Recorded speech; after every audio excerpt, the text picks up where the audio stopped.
bom dia, graça e paz, que a graça de Deus seja sobre a vida de cada um de vocês.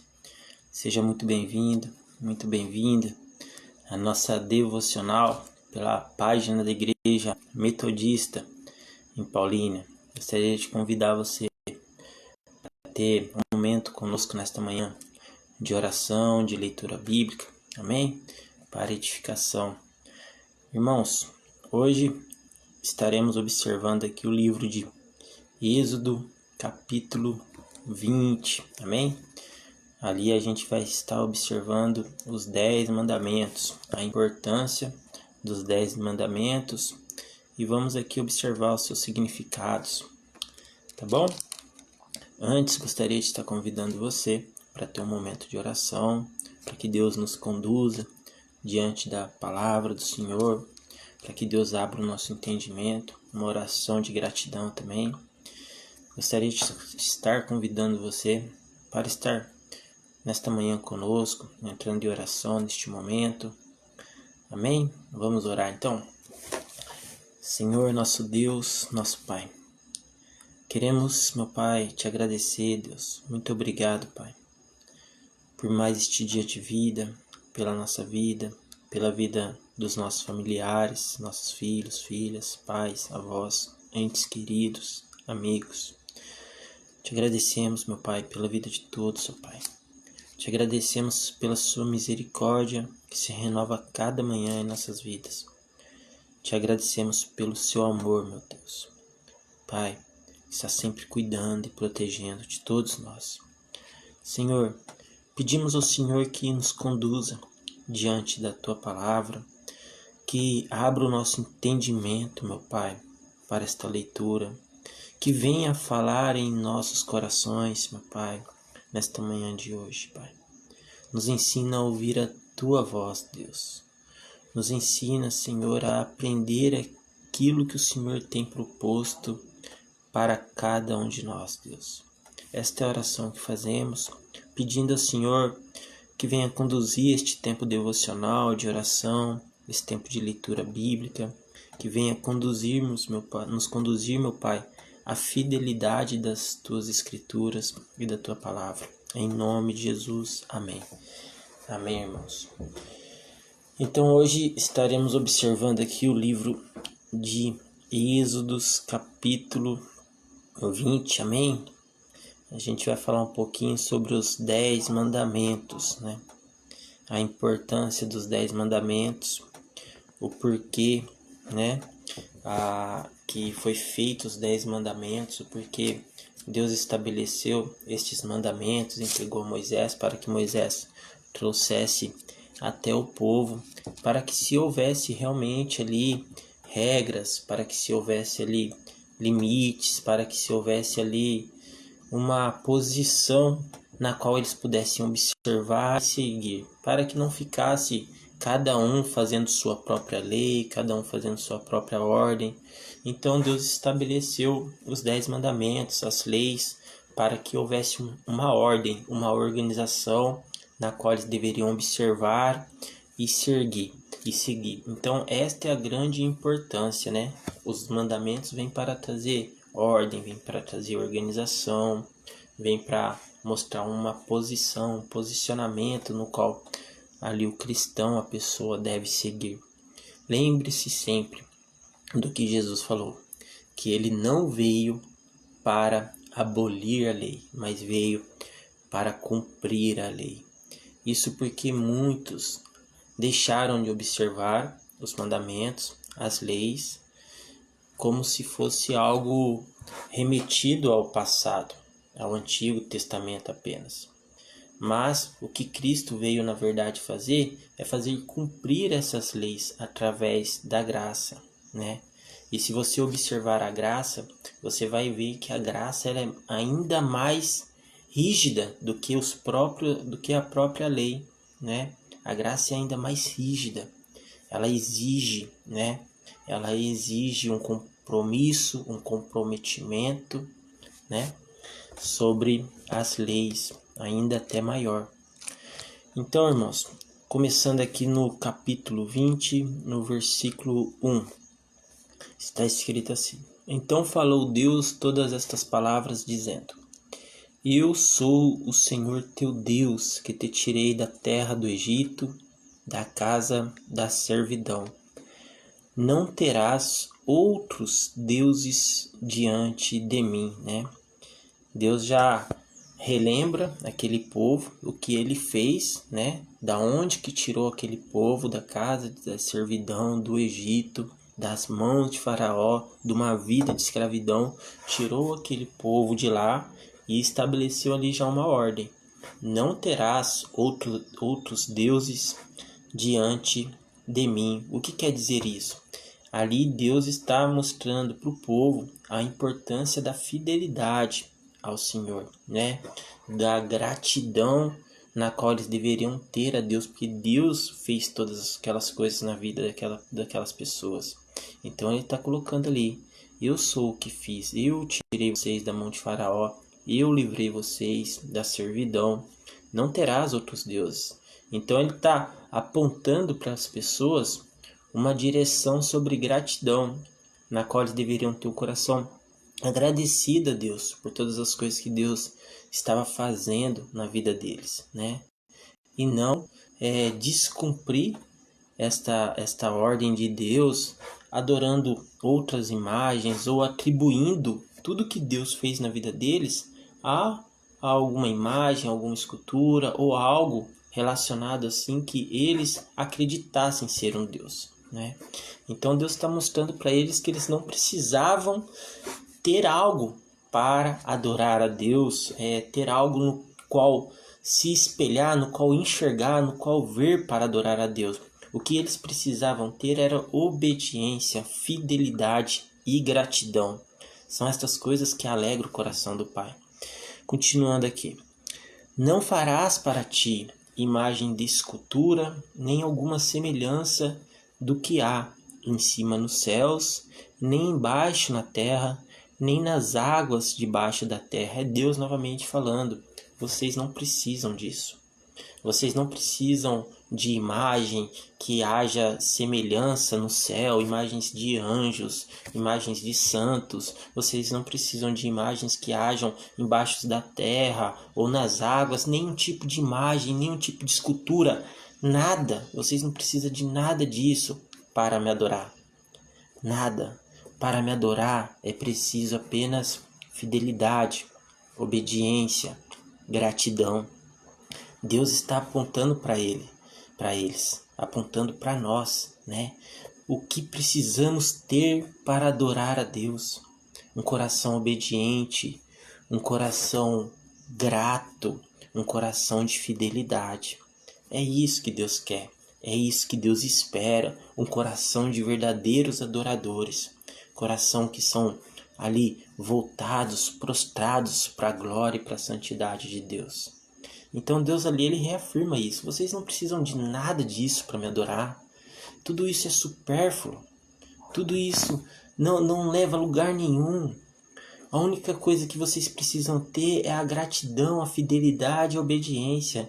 É isso que vai conectar, né? Essa servidão, é isso que vai conectar, mostrar uma generosidade de gratidão. É nisso que está.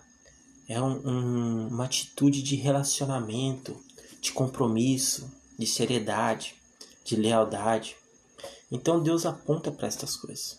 Se você quer me adorar, né, tenha ali um compromisso comigo, tenha um coração agradecido, tenha fidelidade, né? Honre a você, honre a minha palavra, honre a nossa relação. É preciso honrar a relação, o relacionamento que a gente tem com Deus. Então ele continua no versículo 5, reafirmando isso. Não te encurvarás a elas, nem as servirás, porque eu, o Senhor teu Deus, sou Deus zeloso. Olha Deus falando de novo aqui com todos nós. A gente não precisa se encurvar para essas coisas do mundo. A gente não precisa se encurvar para diante de imagens, de esculturas. A gente não precisa se curvar diante dessas idolatrias do mundo. Não precisa. Deus, ele está deixando bem claro aqui, sou eu que cuido de ti, sou eu que faço, sou eu que criei, sou eu que formei, sou eu que estabeleci, sou eu que firmei, sou eu que cuido, sou eu, Deus zeloso. É Deus reafirmando aqui com você, com nós, com todos nós, né? Com todo aquele povo. Sou eu que cuidei, sou eu que te tirei lá da escravidão, sou eu que te libertei dos vícios, sou eu que te libertei da servidão, sou eu que te livrei, sou eu que poupei sua vida, sou eu, Deus zeloso. Você não precisa se curvar diante das coisas do mundo. Não precisa.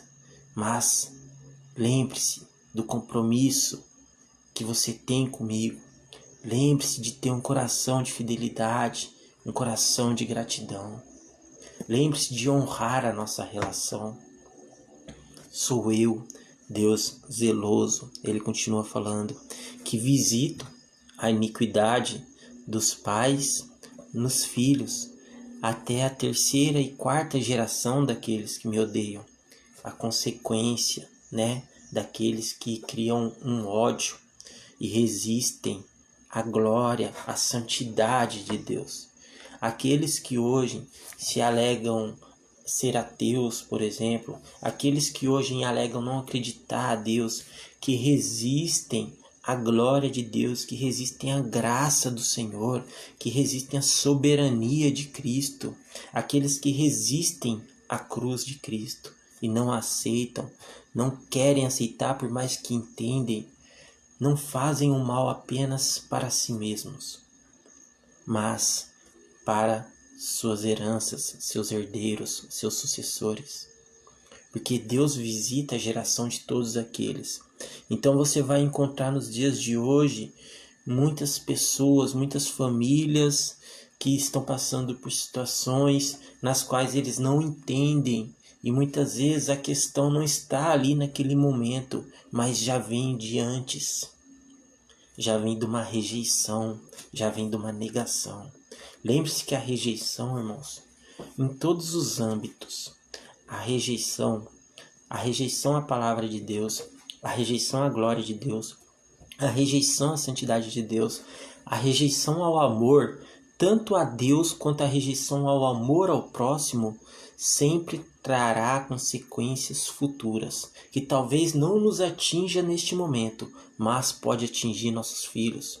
Você pode ver uma criança que cresce sendo rejeitada pelos seus pais.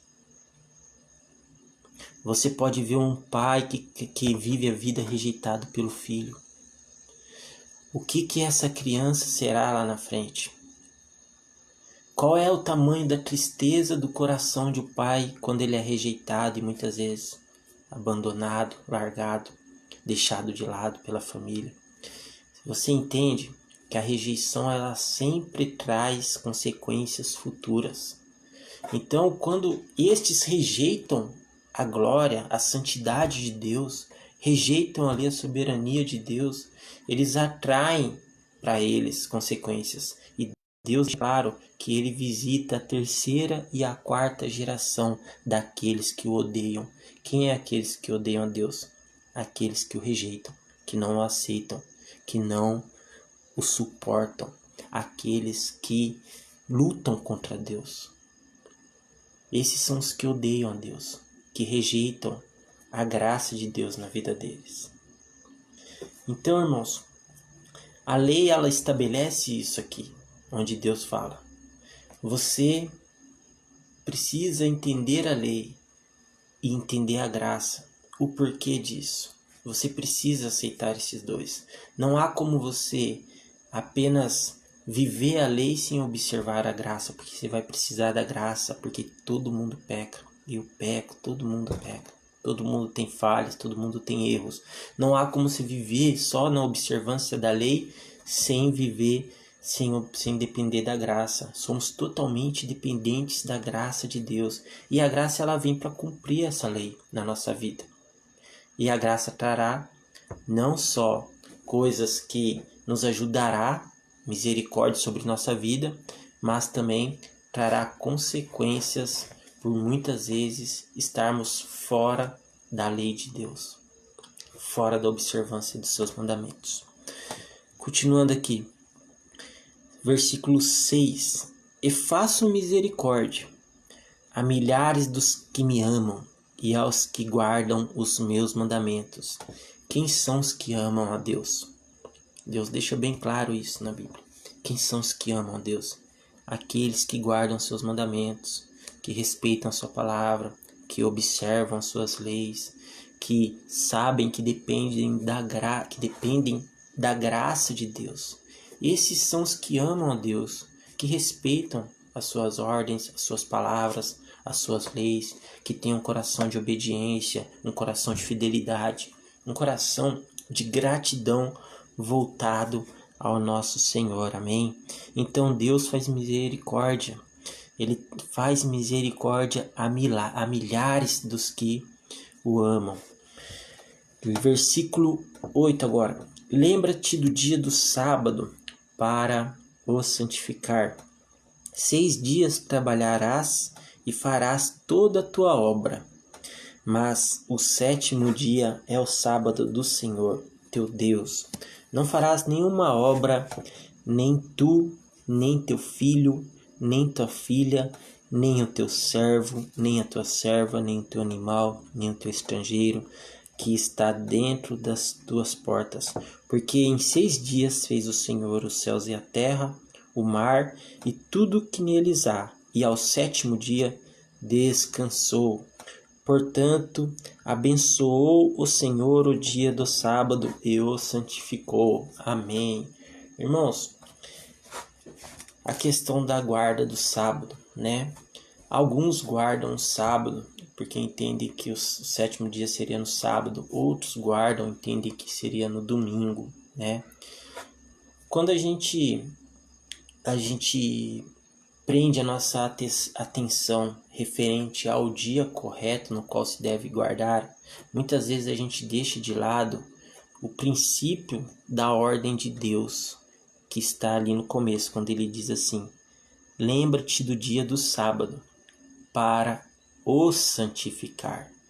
Então muitas pessoas ficam nessa discussão em qual seria o dia correto, se é o sábado, se é o domingo, e deixam de lado o ato de santificar. O porquê? Porque é preciso santificar o dia, agradecer ao Senhor, consagrar ao Senhor, ter um tempo de prioridade a Deus. Esse dia aqui é o dia que eu vou me resguardar, vou adorar ao Senhor, vou ler a sua palavra. Esse dia aqui é o dia que eu vou consagrar ao Senhor, vou fazer coisas para o Senhor, vou trabalhar na obra do Senhor. Então é preciso lembrar do ato de santificar, de santidade, de generosidade, de prática do amor nesse dia. Você pode pegar o exemplo de Jesus, por exemplo, quando ele está lá na sinagoga, e está ali pregando o evangelho, e chega ali naquele lugar um homem com a mão ressequida, né, meio que atrofiada. Então esse homem chega naquele lugar e Jesus olha para aquele homem e diz para ele esticar as mãos. Então Jesus ali impõe as mãos e cura aquele homem, e aquela mão daquele homem que é ressequida se torna sã como a outra mão.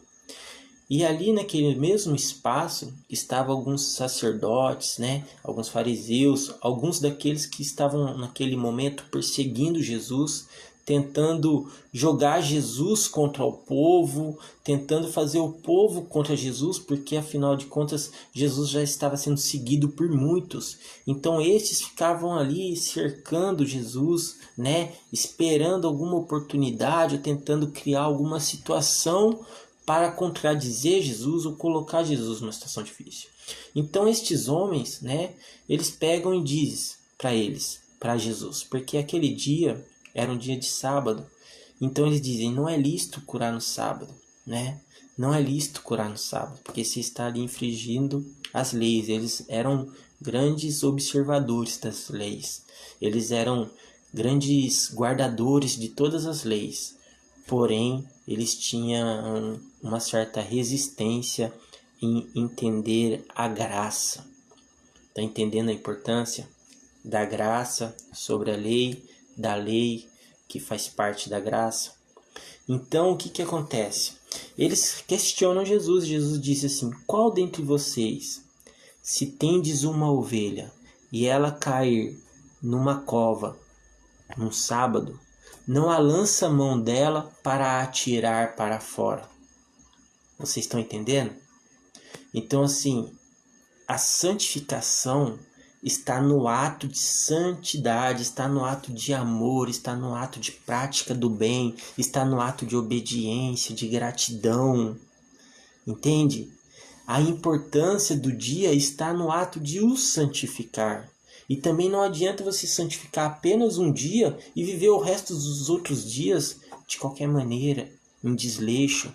Pelo contrário, é preciso honrar esses dias e ter um dia especial no qual você honra ao Senhor, entrega ao Senhor e consagra ao Senhor de uma maneira intensa, de uma maneira especial, né? Então Deus sabe ali que no seu coração você tem um dia especial no qual você se resguarda para fazer o bem, para adorar ao Senhor. E se dentro desse dia você está ali resguardado para santificar ao Senhor, se aparecer um irmão à sua porta precisando de ajuda, ajude-o.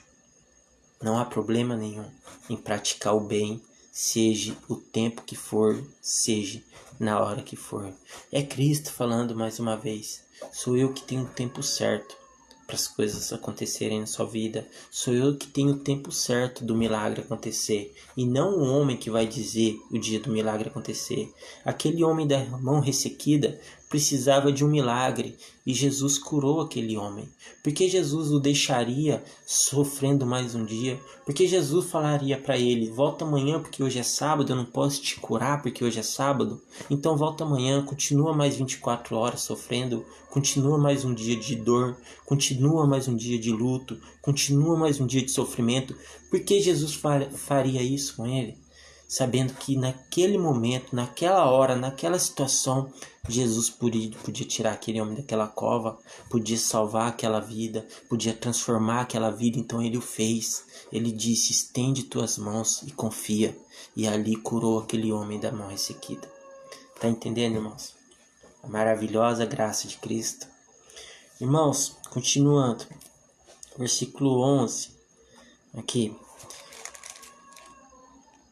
Porque em 6 dias... versículo 12, perdão. Honra a teu pai e tua mãe, para que se prolongue os teus dias na terra que o Senhor teu Deus te dá, né?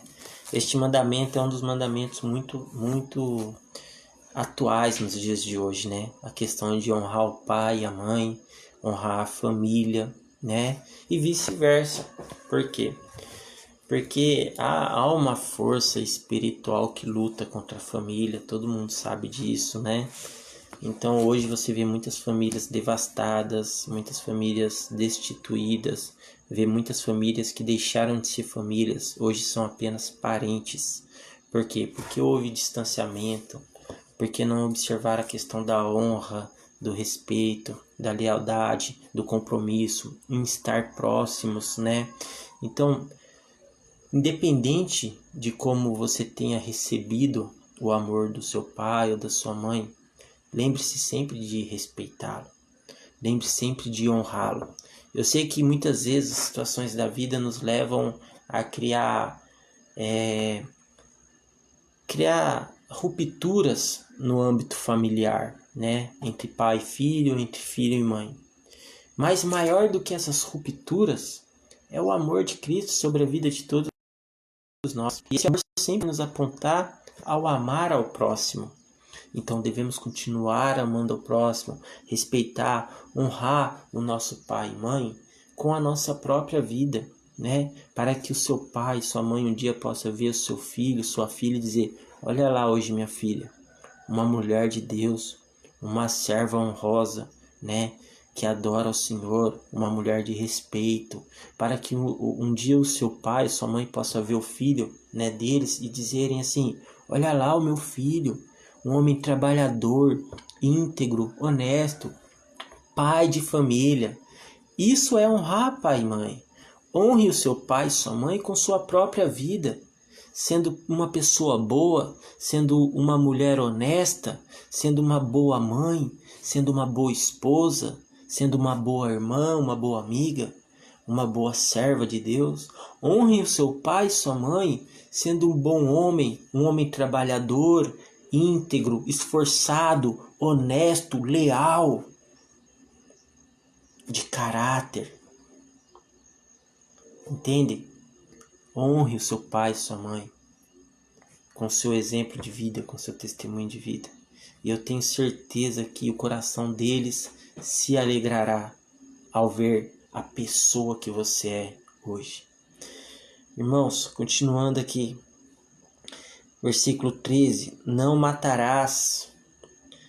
14: não adulterarás. 15: não furtarás. No 16: não dirás falso testemunho contra o teu próximo.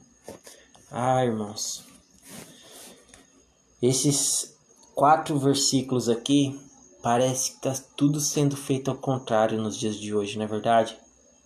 Sinceramente, não é? Olha o que está escrito aqui: não matarás. Nunca se matou tanto como nos dias de hoje. Hoje em dia se mata criança, viúva, mulheres. Antigamente havia, naquelas épocas, homicídios, essas coisas. Mas era muito em batalhas, em questão de, em guerras. Hoje não. Hoje se mata por mero prazer e coloca um nome para isso. Então, assim, hoje se mata na covardia, na crueldade. Não há lógica nenhuma para a morte, para se matar uma pessoa. Não há amor nisso, neste ato, Pelo contrário, é um ato desprezível por Deus. Por isso que Deus coloca aqui: não matarás, mas nunca se matou tanto como nos dias de hoje. Você pode pegar essas guerras, essas batalhas, aqui mesmo dentro do nosso país, na nossa nação, quanto não se mata em assalto a casas, em assalto no meio da rua, se mata no trânsito, não é verdade? Se mata em todos os lugares hoje em dia. Se mata na rua de casa. Por que isso, irmãos? Porque será que estamos vivendo aquele tempo que Cristo disse que no final o amor de muitos se esfriaria? Será que é esse tempo que já estamos vivendo? Por isso se mata tanto assim. Se mata hoje. Hoje se mata muito. Fetos, durante a gestação, através de aborto. E isso é sério,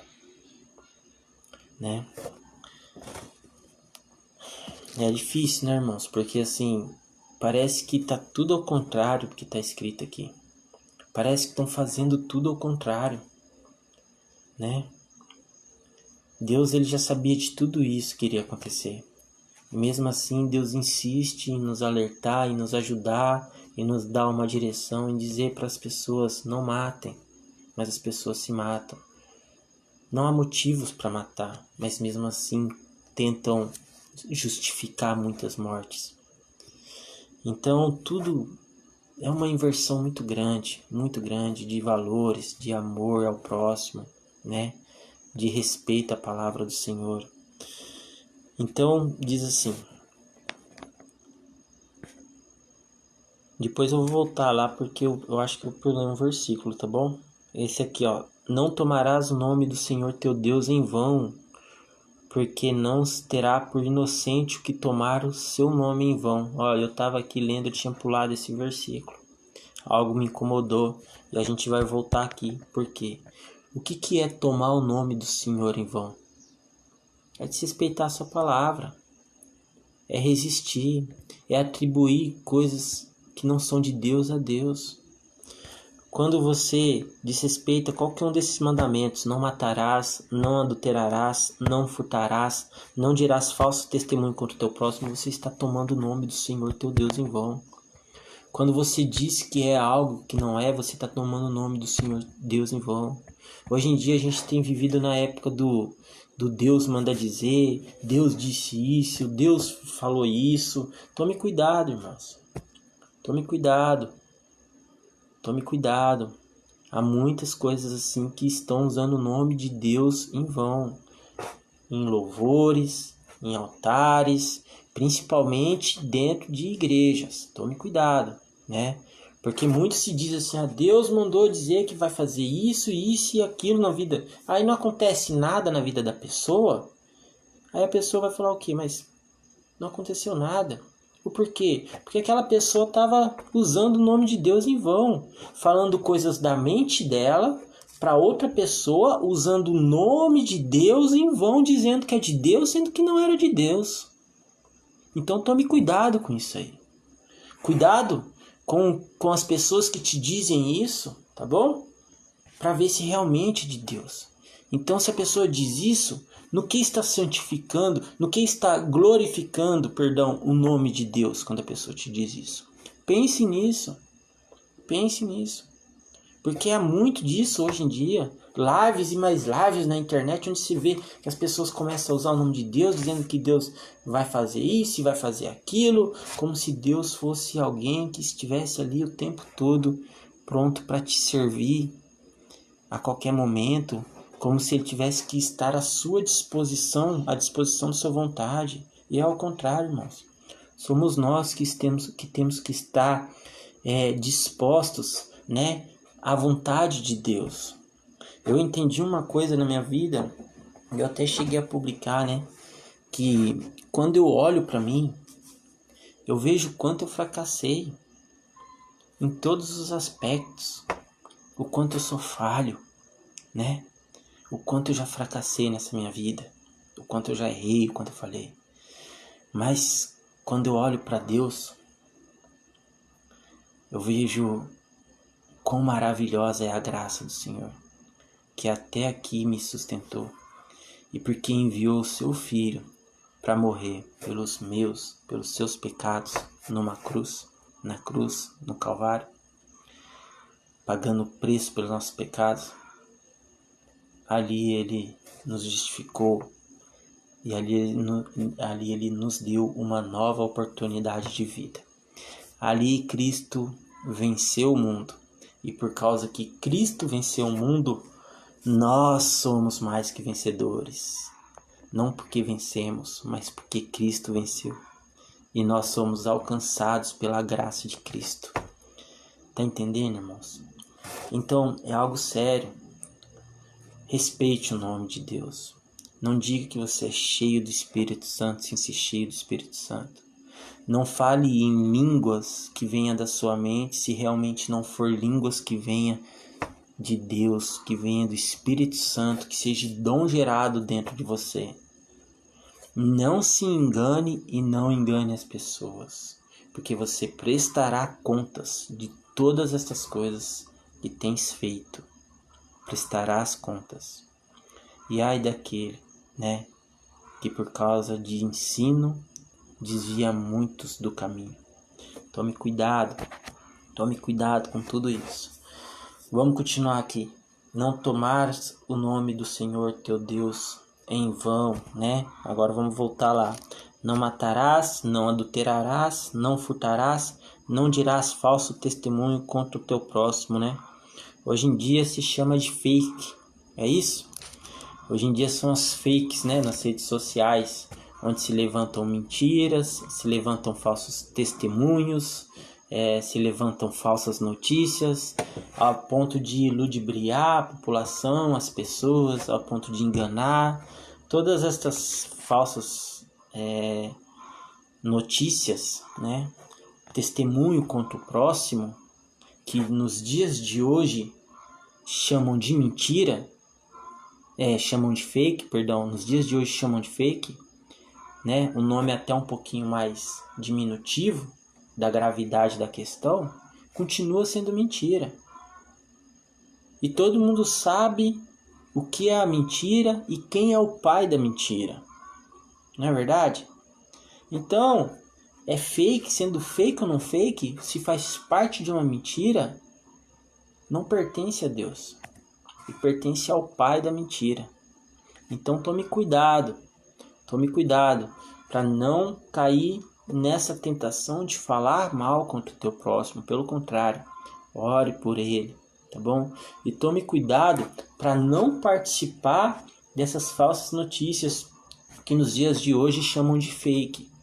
Tome cuidado, porque tudo isso, né, todas essas fakes, todas essas falsas notícias fazem parte daquele que é o pai da mentira e não de Deus.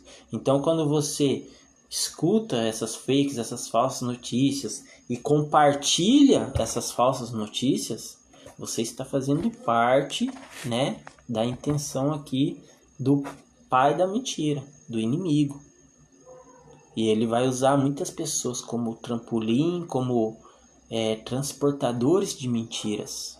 Quando você pega uma fake aqui e distribui ela ali, e as pessoas pegam aqui e distribui para outra, e assim vai sucessivamente, você foi usado e manipulado para transportar uma mentira para a vida de outras pessoas. Então tome cuidado, observe para não cair nisso. Já estamos terminando aqui, irmãos. 17. Não cobiçarás a casa do teu próximo, não cobiçarás a mulher do teu próximo, nem o seu servo, nem a sua serva, nem o seu boi, nem o seu jumento, nem coisa alguma do teu próximo. Observe uma coisa aqui. O que é a cobiça? A cobiça é o quê? É o desejo, né? E a cobiça, e esse desejo da cobiça é levado a ter inveja. A cobiça em si é a própria inveja. Quando a pessoa inveja o que você tem, querendo ter o que você tem, sabendo que não pertence a ela e que não foi dado a ela e que ela quer ter aquilo que é seu. Então, assim, em toda essa parte do versículo 17, ele vai falar o quê? Não cobiçarás a casa do teu próximo, não cobiçarás a mulher do teu próximo, nem o servo, nem a sua serva. Aqui ele usa muito a palavra do próximo. Por quê? Porque a inveja, irmãos, eu vou contar para vocês. A inveja, muitas vezes, ou na maioria das vezes, ou na grande maioria das vezes, para ficar melhor assim, não vem de longe, vem de perto. Tá entendendo? A inveja, a cobiça não vem de longe. Quem não te conhece não tem como cobiçar o que você tem. E dificilmente você vai conseguir cobiçar o que uma pessoa que você não conhece tem. Entendeu? Então esse é um pecado que é um pecado de proximidade, né? Onde que ele fica embutido entre relações, entre lugares, muitas vezes os mesmos ambientes de serviço, em casa, em família, até mesmo dentro de igreja, onde um inveja o que o outro é, onde um inveja o que o outro tem, onde um inveja o que o outro está fazendo naquele momento e passa dentro dele cobiçar e desejar aquilo que a pessoa tem ou está fazendo. Este é um pecado voltado à inveja, e Deus deixa bem claro: não cobice isso dentro do seu coração, porque senão você vai ter um coração horrível, um coração endurecido. Você estará contaminando o seu coração se você criar e alimentar estas cobiças e estes desejos dentro de você. Todo este pecado, ele caminha para a destruição, referente à cobiça e à inveja.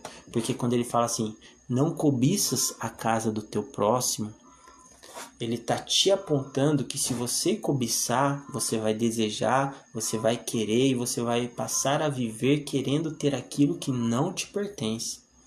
Até o ponto de você chegar a tentar ter. E aí é onde que você vai consumir todo este pecado na sua vida e depois vai ter que pagar a consequência por causa disso. Então tome cuidado com isso também. Versículo 18.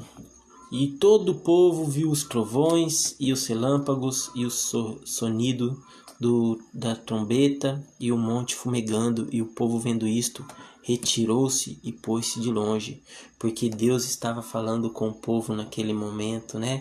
Estava falando dos mandamentos, estava ali explicando, não só falando, Deus não só colocou ali regras, mas ele as explicou, né, para que o povo pudesse entender de uma forma clara e objetiva, né?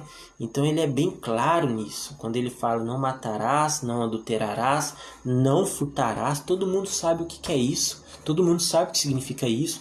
Não dirás falso testemunho contra o teu próximo, não honra o teu pai e tua mãe, não terás nenhuma imagem esculpida ou de escultura semelhante, não adorarás, não terás outros deuses diante de mim. Então é Deus falando, eu sou teu Deus, sou Deus zeloso, sou Deus que cuido, sou Deus que exige compromisso, sou Deus que também exige responsabilidade, sou Deus que exige lealdade, sou Deus também que exige fidelidade. Aí é a nossa parte, que vem de nós para com o relacionamento que temos com Deus. Fidelidade, obediência e gratidão. Não deixe de observar os 10 mandamentos. Por quê? Muito pouco se fala sobre os 10 mandamentos hoje. Pouco se prega sobre os 10 mandamentos hoje. Pouco se escuta falar sobre os 10 mandamentos. Você vai ver poucos posts nas redes sociais sobre os mandamentos. Por quê? Porque os 10 mandamentos muitas vezes vai confrontar aquele momento. E talvez ele tenha confrontado, né, o momento no qual você está vivendo hoje. Talvez dentro dessas coisas, muitos dizem assim, mas se você peca um pecado dentro dessas leis, você pecará todos, né? E por causa disso, abre mão de guardar eles. E então vou viver do meu jeito, já que não tem jeito como guardar. Eu já cheguei a ouvir pessoas falando assim, é impossível guardar esses mandamentos, não existe isso, é impossível. Se é impossível, porque Deus colocou na Bíblia então e pediu para que a gente observasse.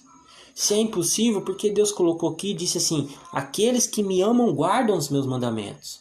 É porque não é impossível, é porque é sim possível e está acessível a todos. Apenas precisa se tomar conhecimento, respeitar e ter um compromisso, uma disciplina diante desses mandamentos.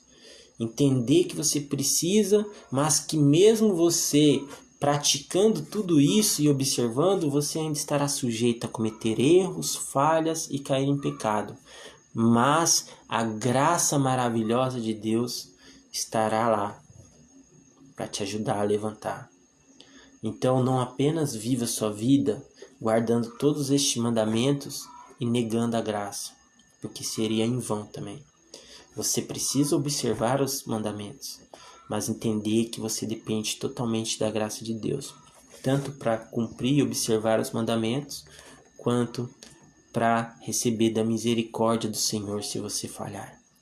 Esta é a palavra que eu trago para vocês nesta manhã de hoje, uma palavra voltada aos 10 mandamentos, no livro de Êxodos, capítulo 20. Amém? Vamos estar orando aqui agora, encerrando este momento. E eu gostaria de agradecer a presença de todos vocês que vão assistir este vídeo posteriormente também. Deixe seus comentários aí, se tiver alguma dúvida, algum questionamento, alguma pergunta, pode colocar que também a gente vai estar respondendo posteriormente. Amanhã, às 8 horas da manhã, estaremos de volta aqui pela página da Igreja Metodista em Paulínia. Aí será o pastor Fábio que estará trazendo uma mensagem para a vida de cada um de vocês, amém? Então vamos orar agora, finalizando. Senhor, nosso Deus, nosso Pai, te agradecemos, meu Pai, por este momento devocional, pela sua palavra, meu Pai. Te agradecemos por tudo que o Senhor tocou em nosso coração nesse dia de hoje, nessa manhã.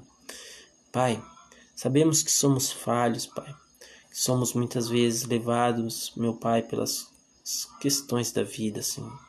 Mas pedimos ao Senhor que venha nos ajudar, venha nos fortalecer, venha nos trazer um ânimo novo sobre nossas vidas. Que nos dê força, Pai, para observar os seus mandamentos, para que possamos andar conforme a sua vontade, o teu querer, e não da maneira que queremos, Pai, mas sim conforme o que o Senhor tem proposto para cada um de nós. Oh, Pai querido e amado, nosso Deus, nos ensina a guardar as tuas palavras dentro do nosso coração, porque sabemos que as tuas palavras são fiéis, justas e verdadeiras e podem nos libertar, meu Pai. e muitas vezes nos libertar de coisas que temos feito contra suas leis, contra os seus mandamentos, coisas que têm ferido, né, meu Pai, a tua palavra de uma forma que tenha desagradado a sua palavra. Oh Deus querido e amado, muitas vezes andamos de forma equivocada, entristecendo o Espírito Santo, e não é isso que queremos, Pai. Por isso pedimos ao Senhor que venha tirar de nós tudo aquilo que não pertence ao Senhor, que venha nos ajudar a endireitar os passos no teu caminho, Senhor. Que venha, meu Pai, tomar-nos, meu Pai, em tuas mãos, meu Pai, para que possamos andar próximo ao Senhor, Deus, obedecendo as tuas palavras, guardando os seus mandamentos em nossos corações, ouvindo a sua voz, meu Pai. Essa é a oração que fazemos nesta manhã de hoje. Eu gostaria de pedir a sua bênção por cada vida que aqui esteve, cada vida que aqui ouviu esta palavra, que possa estar com o coração aberto para o entendimento desta palavra, meu Pai, para que possa ver a importância de se respeitar o seu nome, de saber que o Senhor é o Deus zeloso, que cuida desde o princípio e sempre cuidou. Oh, meu Pai querido e amado, nos ensina a ter um coração, Deus, de gratidão ao Senhor, um coração de humildade, um coração de obediência, um coração de fidelidade, Pai. Nos ensina a ter este coração, Deus, um coração parecido com o de Cristo.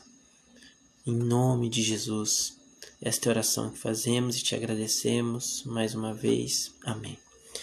Amém, amém, obrigado.